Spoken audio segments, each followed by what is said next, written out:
Masya Allah, duduk rapi. Ini yang dicintai oleh Allah. Ulaika humul muflihun. Mereka ini kata Allah, yang getol, yang duduk karena Allah Subhanahu wa taala. Duduk kemari karena Gusti Pangeran. Duduk di sini karena berzikir. Duduk di sini apalagi malam ini para tokoh masyarakat memberikan santunan anak yatim. Luar biasa sekali. Ulaika humul muflihun. Kelak mereka akan mendapatkan keberuntungan. Keberuntungan naon? Malam ini kita duduk di sini kalau karena Allah, tidak keluar dari majelis ini, dihampurati Gusti Pangeran. Amin. Dosa-dosa kita diampuni oleh Allah. Lalu hajat-hajat kita didengarkan oleh Allah. Lalu yang tidak hadir di sini, orang-orang tua kita nu ayeuna dikubur.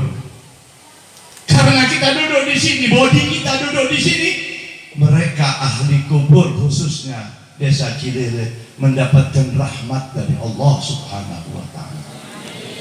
Dalam hadis masyhur Rasulullah bersabda, "Lau tasma'un ma qila lahum," kalau seandainya yang hidup mendengar teriakan-teriakan ahli kubur, orang-orang yang dikubur, mereka akan mendengar apa yang dikatakan orang-orang yang sudah ada di alam kubur. La tagum min maqamikum, kalian jangan beranjak dari tempat kalian selama kalian duduk. Kami ini ahli kubur mendapatkan rahmat di Gusti Allah Subhanahu wa taala. Dapat hampura karena apa? Anak cucunya berzikir, anak cucunya istighfar, anak cucunya salawat kepada Kanjeng Nabi alaihi salatu wassalam. Ini hikmahnya. Apalagi kita mengenang daripada 522 tahun. Tahukah bapak-bapak, ibu-ibu, Kuningan ini sesungguhnya kota wali. Ini Kuningan dibangun oleh Sunan Gunung Jati. Kuningan ini terkenal di mana Sunan Gunung Jati? Di Cirebon. Datang Ewangga. Ewangga ini adalah suruhan daripada Prabu Siliwangi, daripada kerajaan Pajajaran. Dia disuruh untuk menguntit apa sekiranya daripada Sunan Gunung Jati Al-Imam Al-Qutub Syarif Hidayatullah, apa yang dia lakukan di Cirebon. Sehingga Ewangga 3 hari sampai 4 hari waktu di dalam pengawasan daripada Sunan Gunung Jati. Sunan Gunung Jati Syarif Hidayatullah mengatakan, "Hei Ewangga, keluar, jangan ngintip-ngintip." Terkejut ini Ewangga. Pada saat itu dia belum Islam. Dia disuruh oleh Pajajaran untuk mengetahui apa sesungguhnya yang dilakukan oleh Sunan Gunung Jati.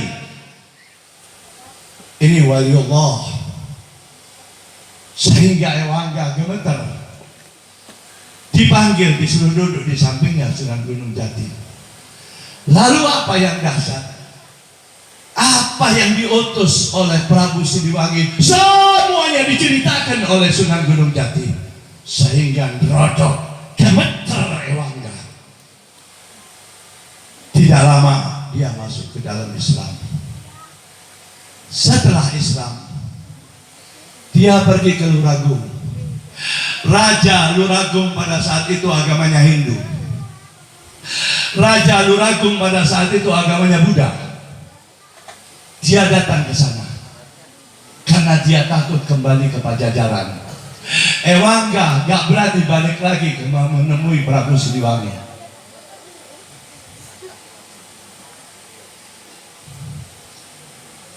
Subhanallah.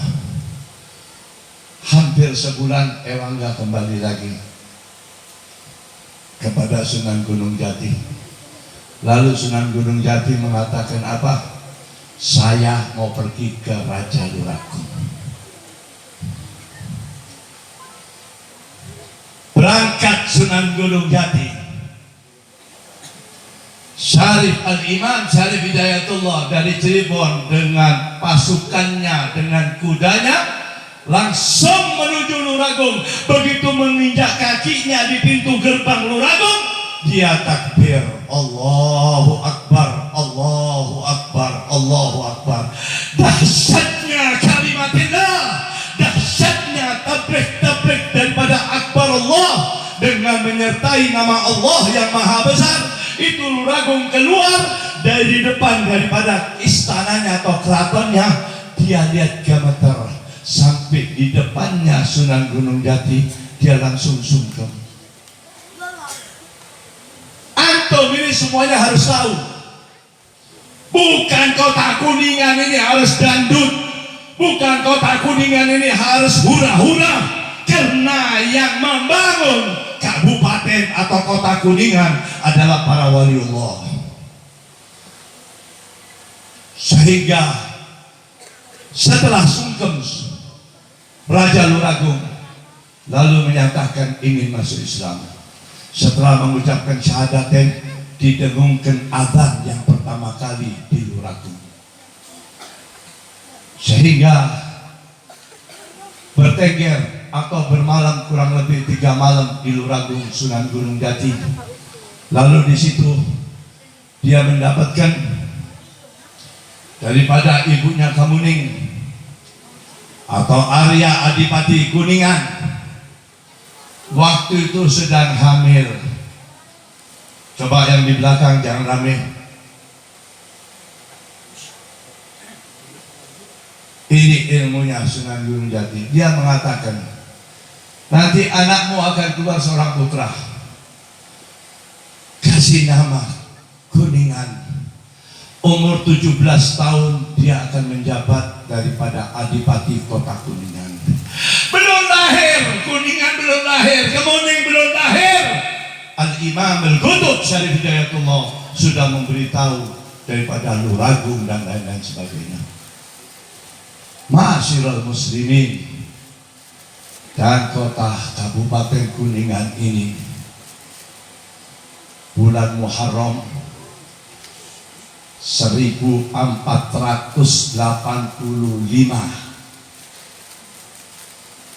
Masehi, persis tanggal 14 Syuro atau 14 Muharram, dilantik Adipati Kuningan menjadi pemimpin Kabupaten Kuningan.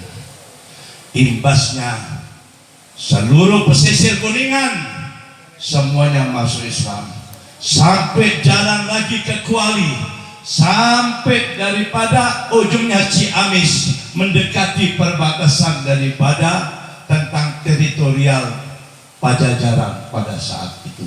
Ekspansinya Islam dimulai apa? Dengan para waliullah, para ulama.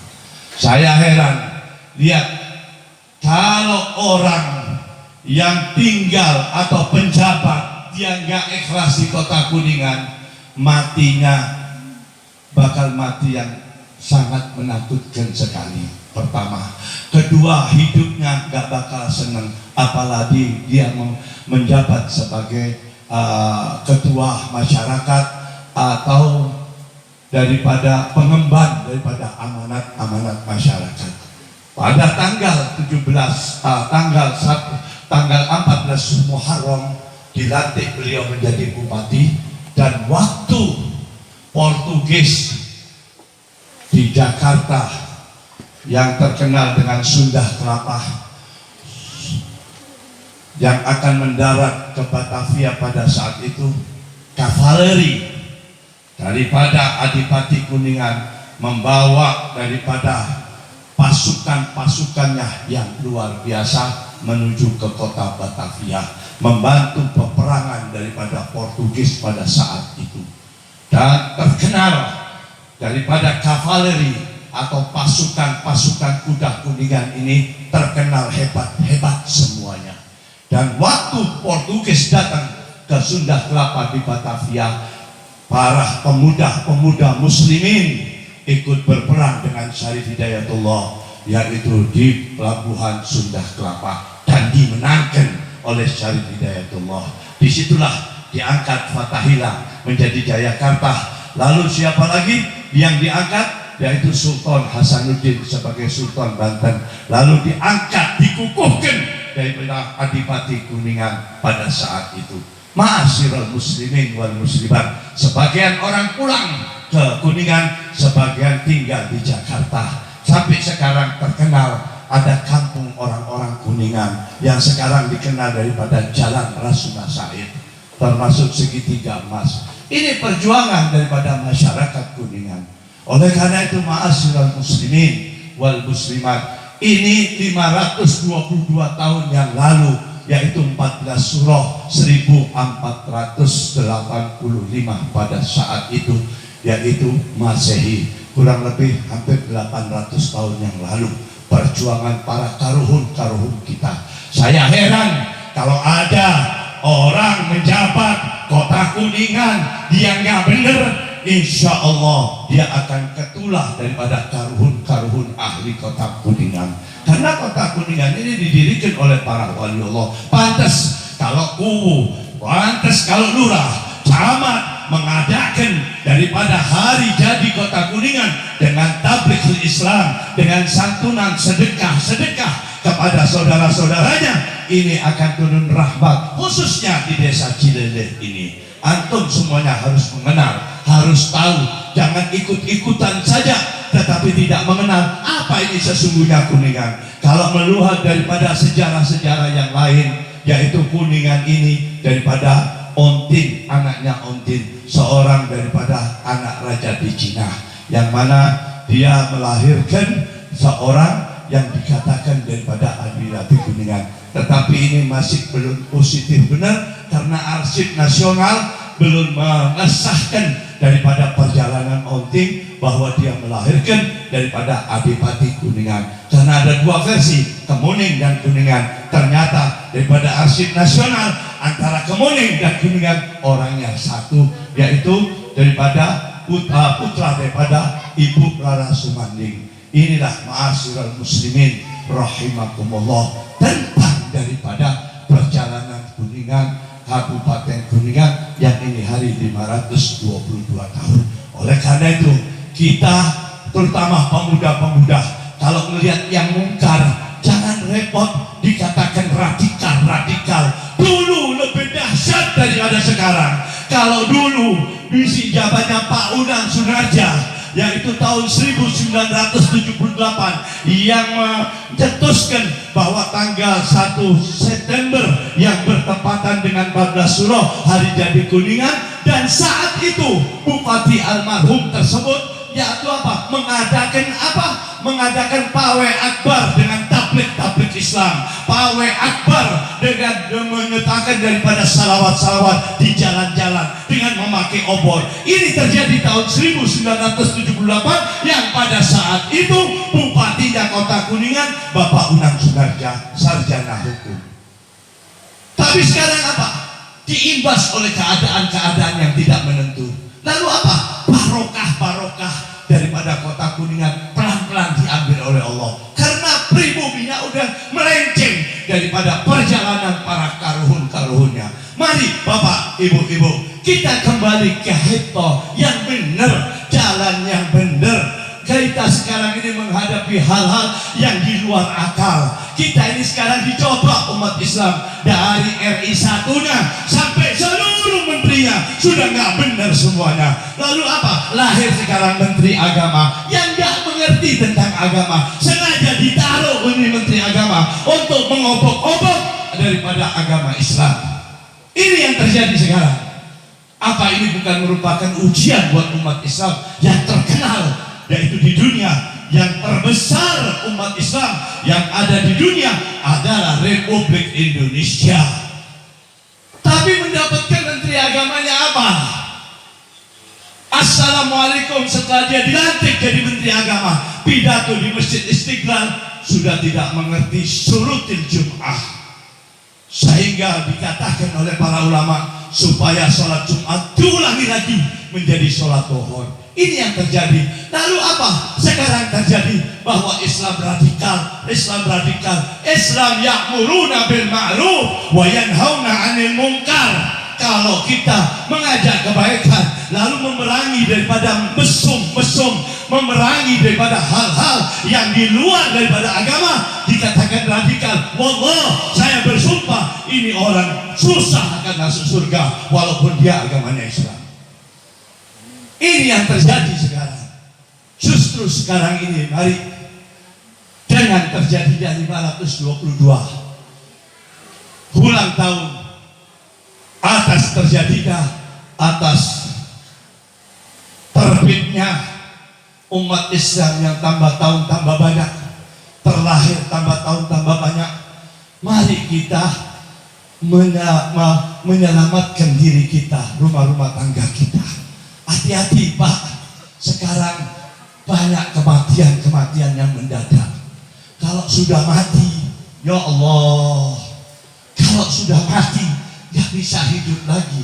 Banyak penyesalan orang-orang kubur. Orang-orang kubur banyak menangis. Siapa mereka? Bukan orang kafir. Mereka bukan orang kafir.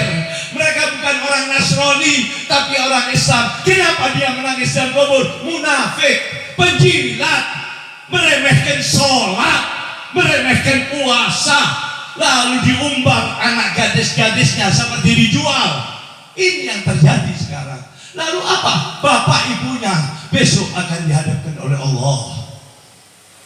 Kullukum ra'in wa kullukum mas'ulun an ra'yatih.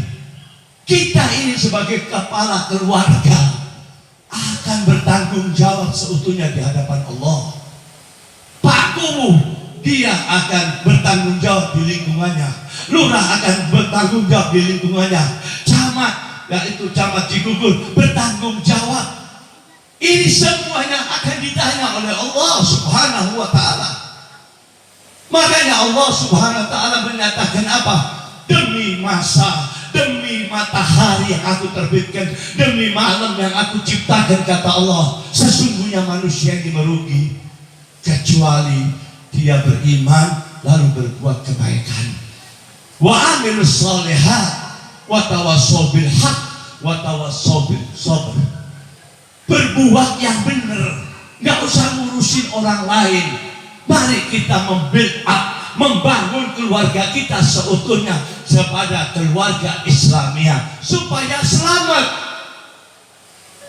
Jangan mengharapkan syafaat Rasulullah. Rasulullah akan memberikan syafaat kepada umatnya yang benar, salatnya benar, karena dia mempunyai sesuatu hal, ada kekurangan-kekurangan. Di sini Rasulullah memohon kepada Allah SWT. Nanti di yaumil qiyamah, sebelum yaumil qiyamah, dikubur ribuan tahun, ratusan tahun, kita sendiri gelap gulita, menakutkan.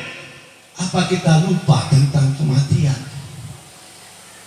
Sedangkan kematian ini akan terjadi. Apa kata Imam Syafi'i? Al-mautu babun wa kullin nas dakhilu. Kematian ini pintu, setiap orang akan melewati itu pintu. Coba kita lihat karuhun-karuhun kita, khususnya di Kabupaten Kuningan. Dia nggak pikir jabatan, dia nggak pikir duit, dia pikir supaya anak cucunya melaksanakan ibadah Islam yang benar. Mereka berjuang melawan daripada apa? Hal-hal yang mungkar, melawan daripada animisme, melawan daripada hal-hal yang meronta-ronta daripada untuk menecehkan daripada Islam. Mereka berjuang dan mati sebagai syahid. Saya kasih tahu Pak Bu, jangan dianggap para waliullah, para syuhada yang mereka berjuang agama terus mati. Bal ahya'u inda rabbihim yurzaqun. Allah menyatakan dalam Al-Quran, wala tahsabanna alladziina qutilu fi sabilillahi amwatan bal ahya'un inda rabbihim yurzaqun. Jangan kamu kira orang yang hidupnya berjuang untuk agamanya Allah lalu dia mati, tidak, kata Allah. Bal ahya'un, hidup. Di mana kehidupan mereka sudah meninggal? Inda rabbihim, di sisi Allah.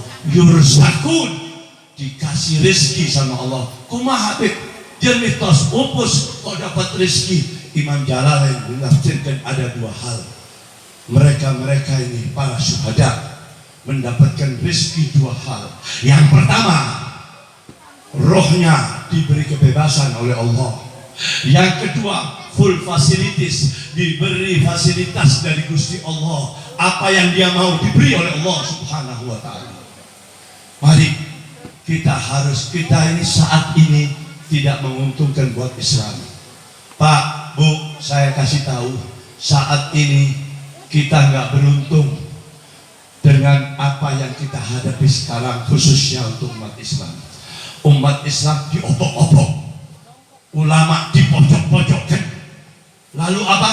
Lalu mendapatkan menteri-menterinya, semuanya mengatakan Islam, tapi benci kepada Islam, benci daripada syariat-syariat Islam. Hanya kita kelihatan mereka itu bahwa dia Islam ada dua tempat saja. Liwat daripada dua tempat dia munafikin akbar. Hanya dua tempat, pejabatnya atau orang kayanya atau penjilatnya. Pertama, kalau dia nikahkan putrinya, dia panggil KUA secara Islam, ada pembacaan Al-Quran di rumahnya. Yang kedua, kalau orang tuanya mati atau keluarganya mati, dibacakan tahlil. Pak, Bu, tahlil ini jangan dibikin main-main. Tara sholat, tara puasa, lalu dibacain tahlil masuk surga, dibacain tahlil terus masuk surga. Enak benar. Tahlil itu mendoakan. Kalau yang didoakan nggak persis, nggak sinkron, nggak capek. Biar tahu. Jangan nanti saya mati, seluruh kampung, seluruh kecamatan saya undang, lalu membacakan tahlil untuk dia. Siapa dia? Tara sholat, tara puasa, tara ngaluarkan zakat, lalu dibacain tahlil masuk surga. Enak benar. Justru kita ingat bahwa kita ini akan kembali besok hari Allah. Mari Kuningan insya Allah aman. Amin.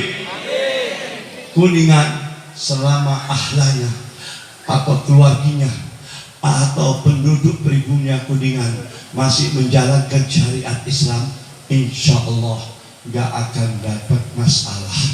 Ini saya kasih tahu, banyak daerah-daerah yang mereka mendapatkan kelaparan, air gak ada, lalu gunung kadang-kadang meletus, kadang-kadang banjir. Coba Anda semuanya menilik, ada apa di sana? Ternyata di sana orangnya main-main tentang Islam. Puasa tetap gak puasa, sholat gak pernah sholat, main-main sholat, melecehkan Allah Subhanahu wa ta'ala. Mari, kita nggak bisa mengharapkan banyak dari pemerintah. Kita nggak bisa ngomong. Lalu tentang COVID ini bala musibah dari Allah. Ini datang dari Allah. COVID ini virus yang tidak bisa dilihat, berhinggap kepada orang-orang yang kotor. Datang ini penyakit kepada orang-orang yang jauh daripada sholat, yang jauh daripada tentang kebaikan-kebaikan. Rasulullah SAW sudah mentakbirkan kepada para sahabat, nanti ingat-ingat hai sahabatku, kata Nabi, nanti di akhir zaman ada penyakit datang. Ini ulah dari manusia, ini penyakit virus, taun, wabah.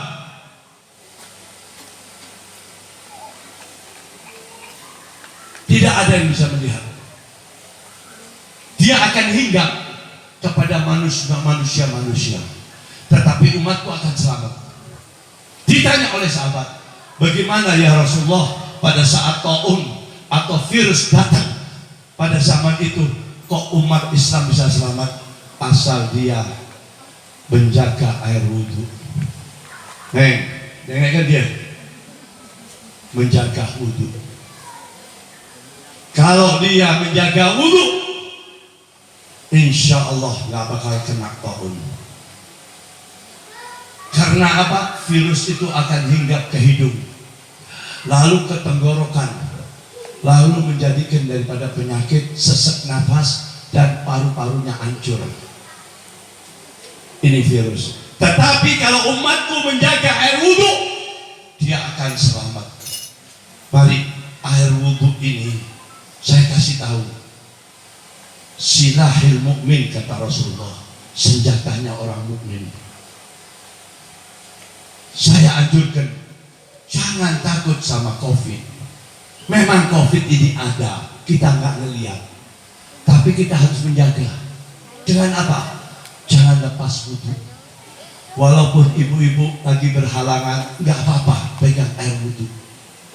Dan air wudhu itu, apalagi kalau kita habis pegang air wudhu, kita berdoa. Saat itu dosa-dosa kecil kita diampuni oleh Allah. Hanya ngambil air wudhu. Dan siapapun yang menjaga air wudhu, gak bakal kena daripada COVID. Dan ini omongannya Kanjeng Nabi alaihi salatu wassalam. Dan waktu Rasulullah sallallahu alaihi wasallam Mi'raj, ditunjukkan oleh Allah seluruh tanda-tanda kebesarannya Allah.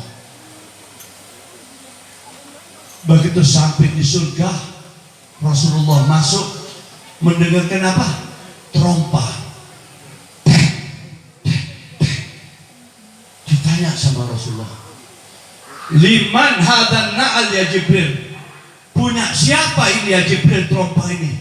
Suaranya luar biasa sekali. Apa kata Sayyidina Jibril? Ya Rasulullah, ini punyanya Bilal.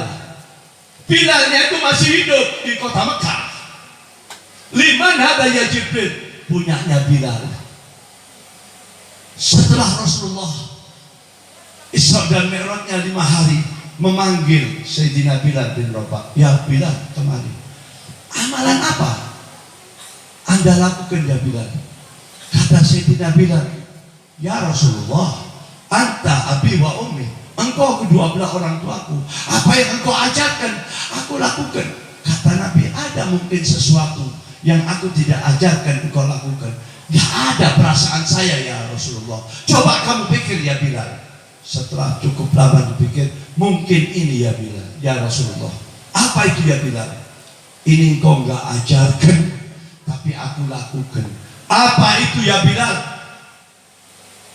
Aku kalau batal wudhu, aku mengambil air wudhu, lalu aku sholat sunnatul wudhu. Ini engkau gak ajarkan ya Rasulullah.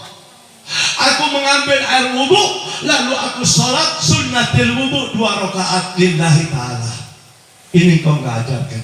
Apa kata Rasulullah? Teruskan ya Bilal. Ini perbuatan yang baik. Ini mengangkat derajatmu ya Bilal. Rasulullah gak ngomong bid'ah. Coba ulama-ulama cingkrang tuh, tahlil bid'ah, maulid bid'ah, ziarah ke orang tuanya dibilang bid'ah.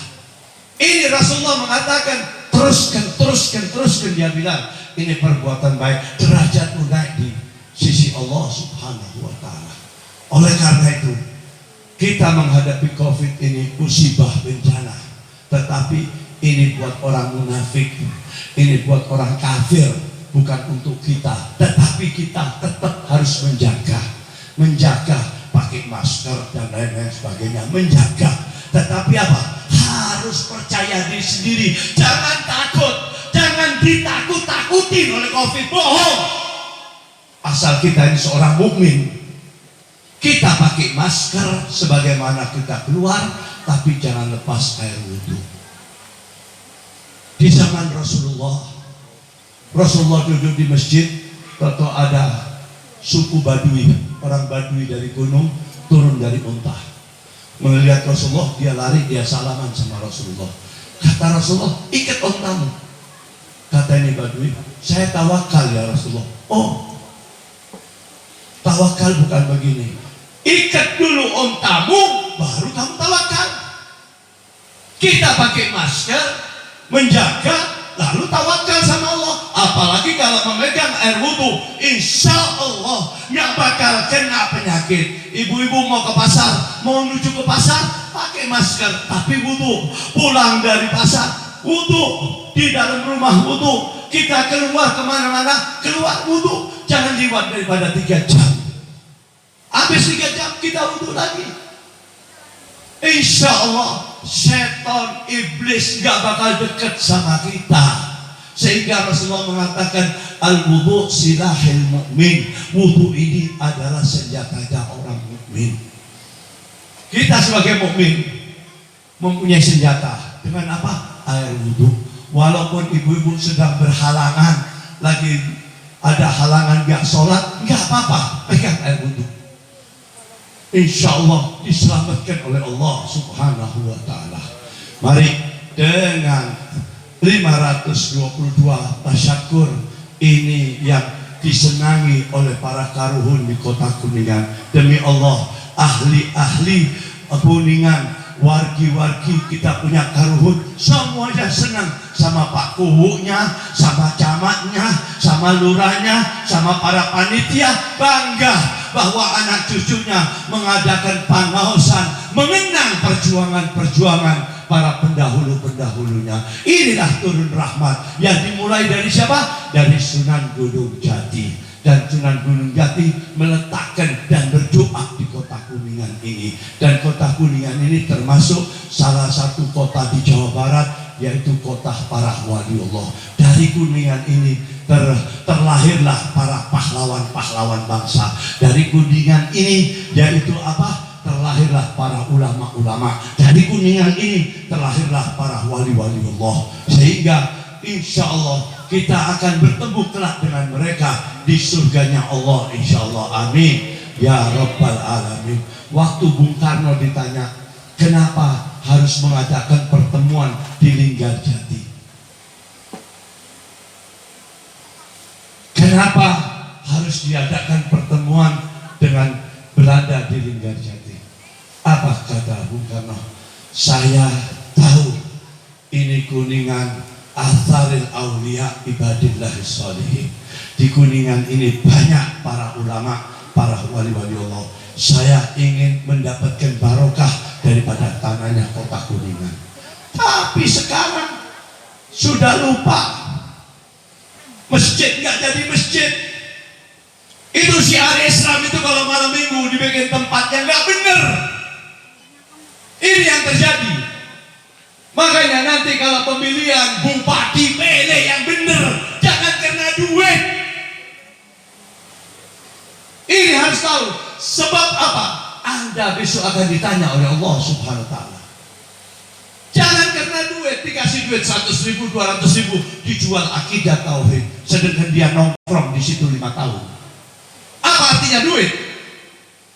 Mari pikirkan kesinambungan supaya apa? Ini kota Kuningan baldatun thayyibatun wa rabbul ghafur, supaya Allah menurunkan rahmat karomah. Kalau Allah sudah menurunkan rahmat karomah, nggak ada di tempat itu orang miskin, nggak ada.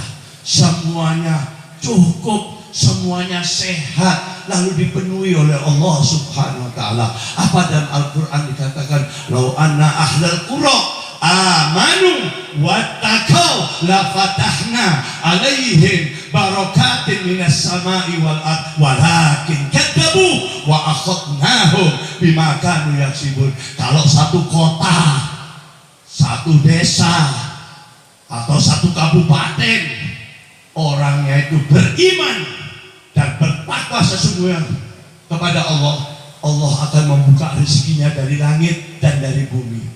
Apapun menjadi duit di ini tempat, di ini bumi, daripada bumi kabupaten.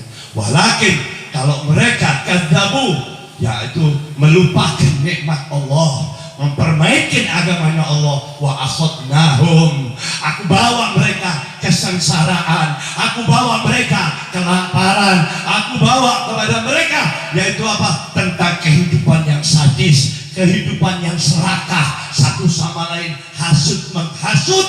Ini balak dari Allah. Mari kita menyadari dengan hari jadi Kabupaten Kuningan, walaupun di gang yang kecil tapi rahmatnya luar biasa.